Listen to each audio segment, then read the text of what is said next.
तो आइए सुनते हैं मुंशी प्रेमचंद की कहानियों का संग्रह मानसरोवर भाग 3 की और एक कहानी जिसका नाम है तेतर। आखिर वही हुआ जिसकी आशंका थी, जिसकी चिंता में घर के सभी लोग, विशेषतः प्रसूता पड़ी हुई थी। 3 पुत्रों के पश्चात कन्या का जन्म हुआ।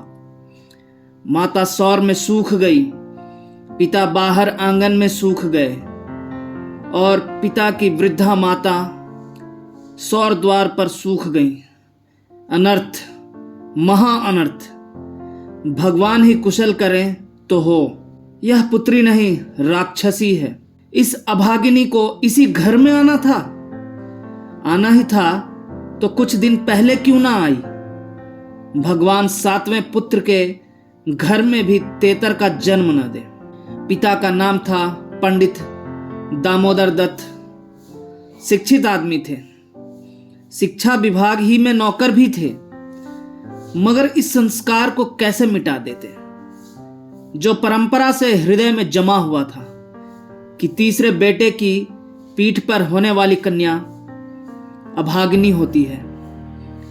या पिता को लेती, या माता को, या अपने को। उनकी वृद्धा माता लगी नवजात कन्या को पानी पी पी कर कोसने। कलमुही है, कलमुही, ना जाने क्या करने आई है यहाँ। किसी बांझ के घर जाती तो उसके दिन फिर जाते। दामोदर दत्त दिल में तो घबराए हुए थे, पर माता को समझाने लगे, अम्मा तेतर वेतर कुछ नहीं, भगवान की जो इच्छा होती है वही होता है। ईश्वर चाहेंगे तो सब कुशल ही होगा। गाने वालियों को बुला लो, नहीं लोग कहेंगे 3 बेटे हुए तो कैसे फूली फिरती थी, एक बेटी हो गई तो घर में कोहराम मच गया। माता, अरे बेटा तुम क्या जानो इन बातों को। मेरे सिर तो बीत चुकी है, प्राण नहों में समाया हुआ है। तेतर ही के जन्म से तुम्हारे दादा का देहांत हुआ। तभी से तेतर का नाम सुनते ही मेरा कलेजा कांप उठता है। दामोदर, इस कष्ट के निवारण का भी कोई उपाय होगा? माता, उपाय बताने को तो बहुत है। पंडित जी से पूछो तो कोई ना कोई उपाय बता देंगे, पर इससे कुछ होता नहीं। मैंने कौन से अनुष्ठान नहीं किए, पर पंडित जी की तो मुट्ठियां गर्म हुई। यहां जो सिर पर पड़ना था वह पड़ ही गया। अब टके के पंडित रह गए हैं। जजमान मरे या जिए, उनकी बला से उनकी दक्षिणा मिलनी चाहिए। धीरे से। लड़की दुबली पतली भी नहीं है, तीनों लड़कों से हृष्ट पुष्ट है। बड़ी बड़ी आंखें हैं, पतले पतले लाल लाल ओंठ है जैसे गुलाब की पत्ती। गोरा चिट्टा रंग है, लंबी सी नाक। कलमुही नहलाते समय रोई भी नहीं, टुकुर टुकुर ताकती रही। यह सब लक्षण कुछ अच्छे थोड़े ही हैं। दामोदर दत्त के तीनों लड़के सांवले थे, कुछ विशेष रूपवान भी न थे। लड़की के रूप का बखान सुनकर उनका चित्त कुछ प्रसन्न हुआ। बोले, अम्मा जी तुम भगवान का नाम लेकर गाने वालियों को बुला भेजो, गाना बजाना होने दो। भाग्य में जो कुछ है वह तो होगा ही। माता, जी तो हुलसता नहीं, करूं क्या? दामोदर, गाना ना होने से कष्ट का निवारण तो होगा नहीं कि हो जाएगा। अगर इतने सस्ते जान छूटे तो ना कराओ गाना। माता, बुलाए लेती हूं बेटा, जो कुछ होना था वह तो हो गया। इतने में दाई ने सौर में से पुकार कर कहा, बहू जी कहती है गाना वाना कराने का काम नहीं है। माता, भला उनसे कहो चुप बैठी रहे, बाहर निकलकर मनमानी करेगी। 12 ही दिन है, बहुत दिन नहीं है। बहुत इतराती फिरती थी, यह न करूंगी, वह न करूंगी। देवी क्या है, देवता क्या है, मर्दों की बातें सुनकर वही रट लगाने लगती थी।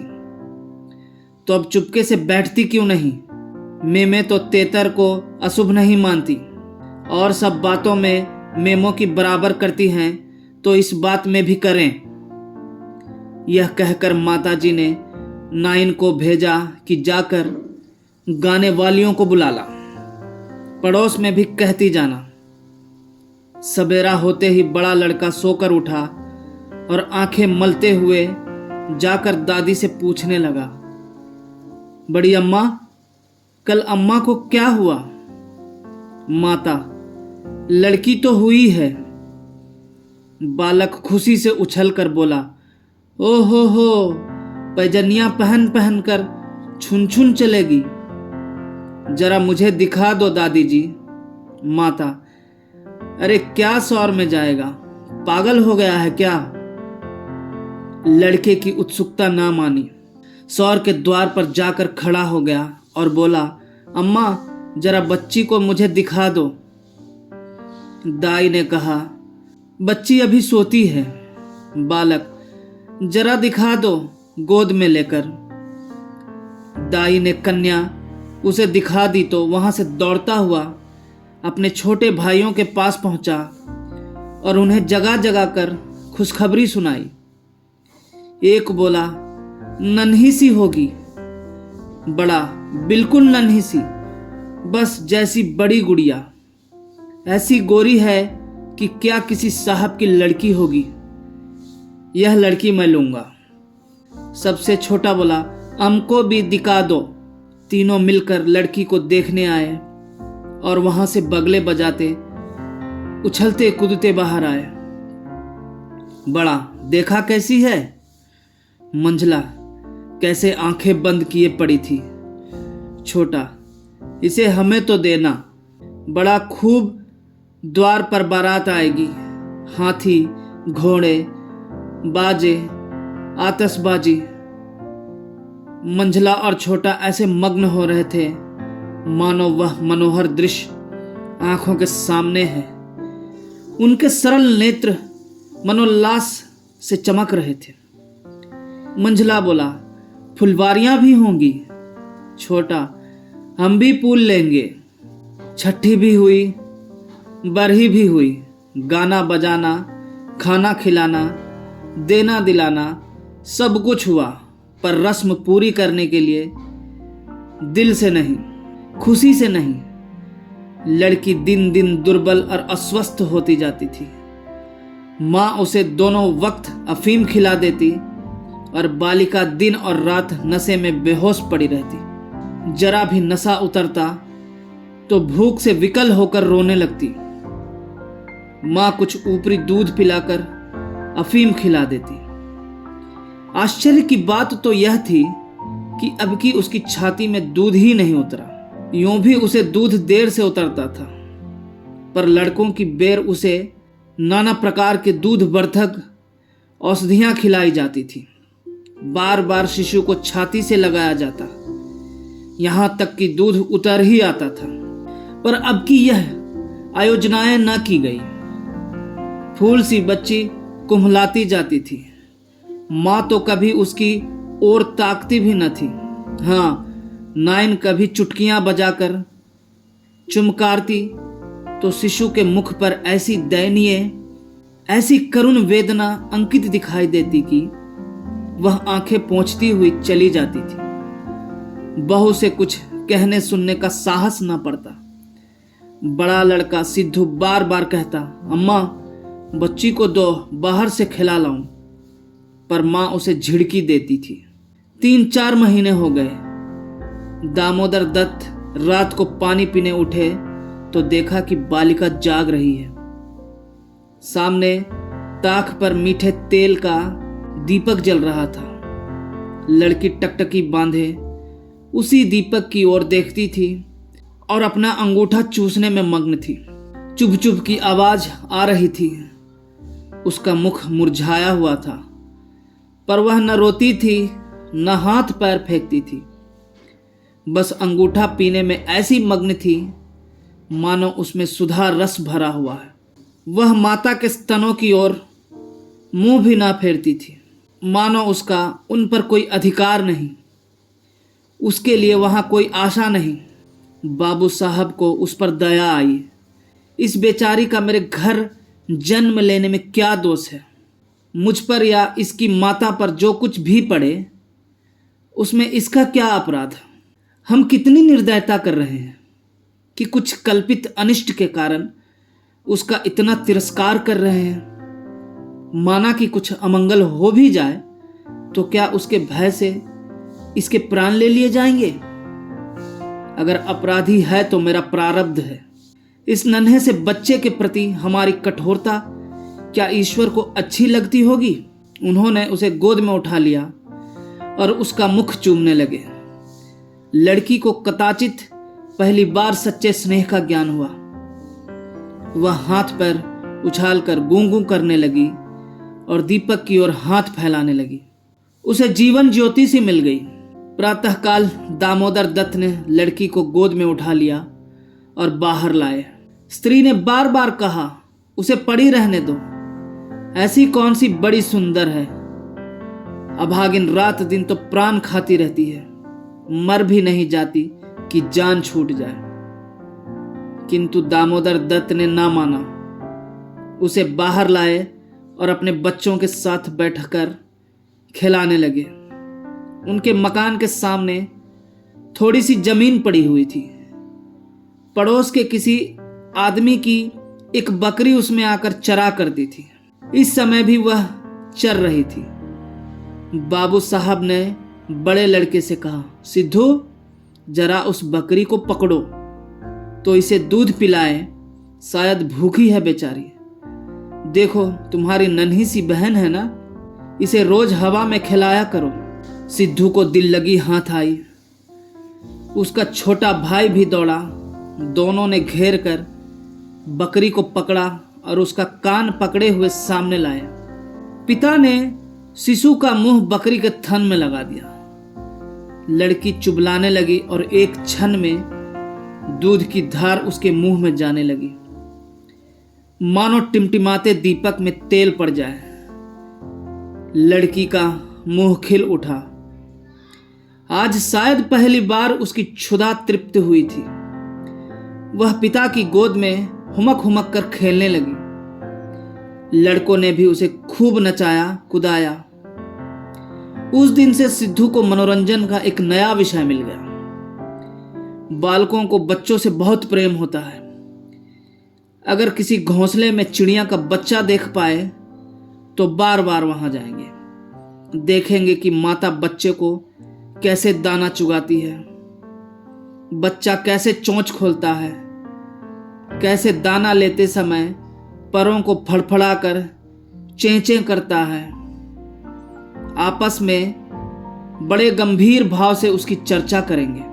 अपने अन्य साथियों को ले जाकर उसे दिखाएंगे। सिद्धू ताक में लगा रहता। ज्यों ही माता भोजन बनाने या स्नान करने जाती, तुरंत बच्ची को लेकर आता और बकरी को पकड़कर उसके थन में शिशु का मुंह लगा देता। कभी दिन में 2-2 3-3 बार पिलाता। बकरी को भूसी चोकर खिलाकर ऐसा पर्चा लिया कि वह स्वयं चोकर के लोभ से चली आती और दूध देकर चली जाती। इस भांति कोई 1 महीना गुजर गया। लड़की हृष्ट पुष्ट हो गई। मुख पुरुष के समान विकसित हो गया। आंखें जग उठी। शिशुकाल की सरल आभा मन को हरने लगी।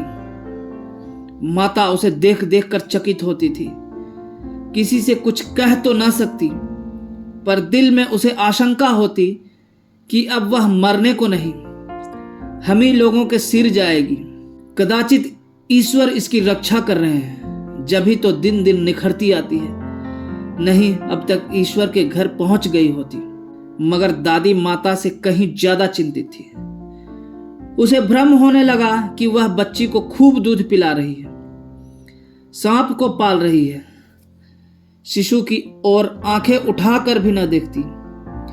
यहां तक कि एक दिन कह बैठी, लड़की को बड़ा छोह करती हो।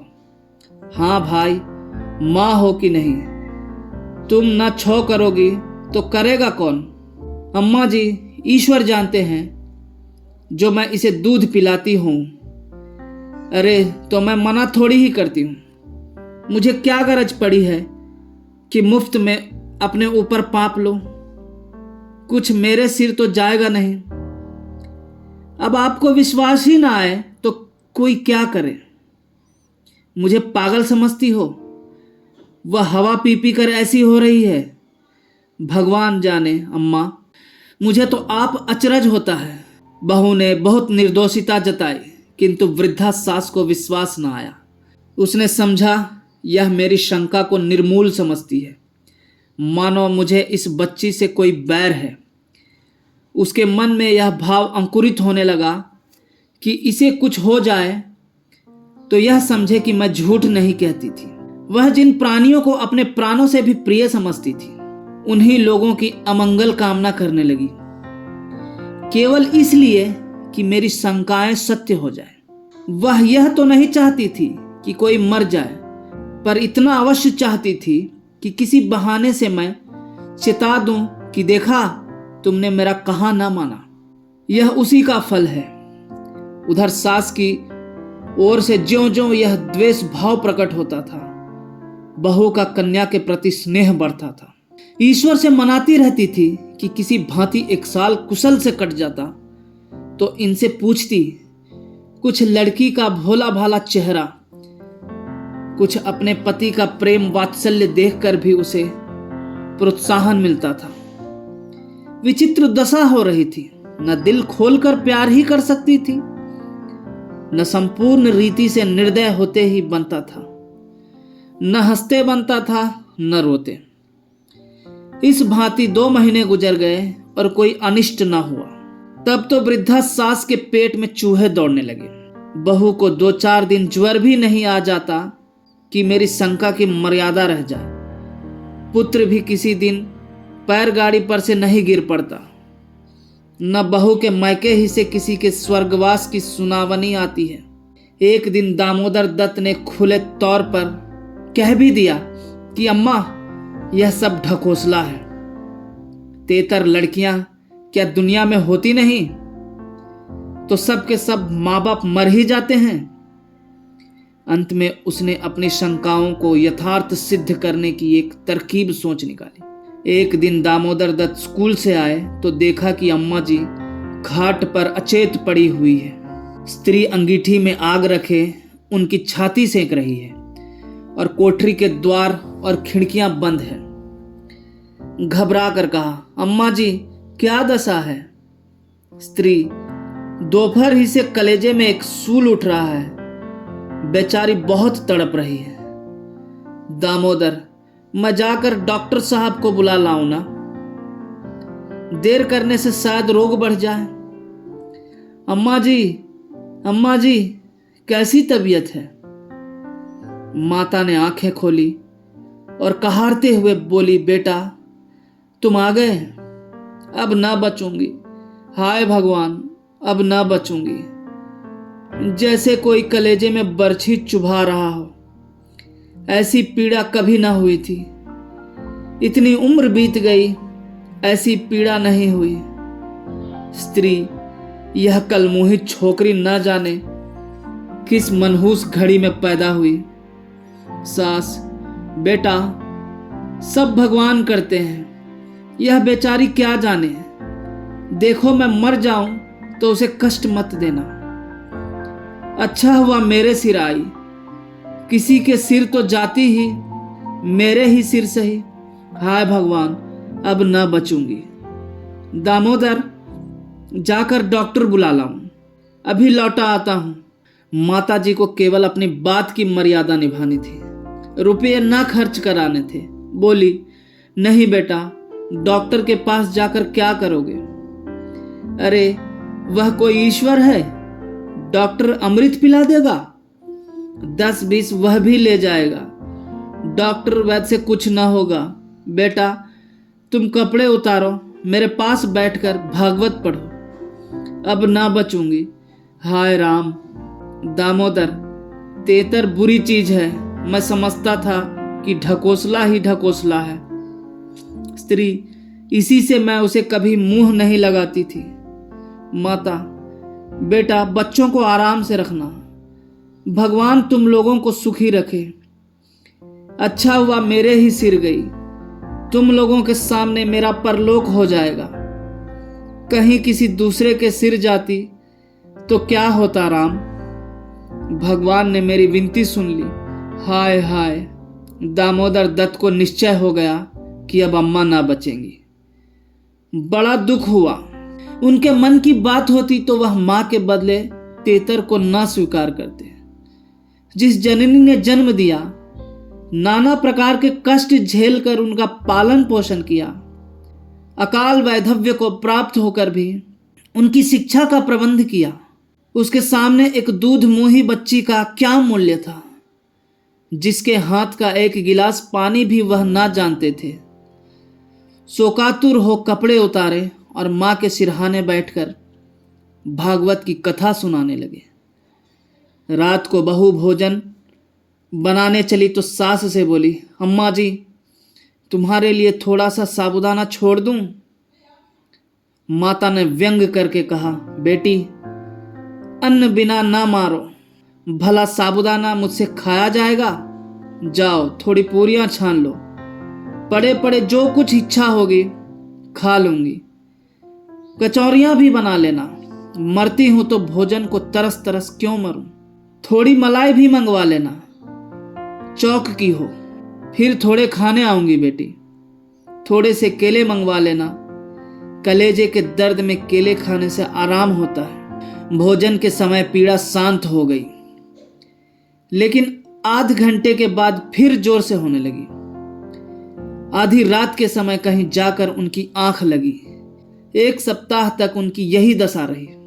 दिन भर पड़ी कराहा करती, बस भोजन के समय जरा वेदना कम हो जाती। दामोदर दत्त सिरहाने बैठे, पंखा झलते और मातृ वियोग के आगात शोक से रोते। घर की महरी ने मोहल्ले भर में यह खबर फैला दी।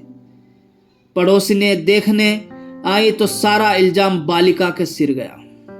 एक ने कहा, यह तो कहो बड़ी कुशल हुई कि बुढ़िया के सिर गई, नहीं तो तेतर माँ बाप 2 में से 1 को लेकर तभी शांत होती है।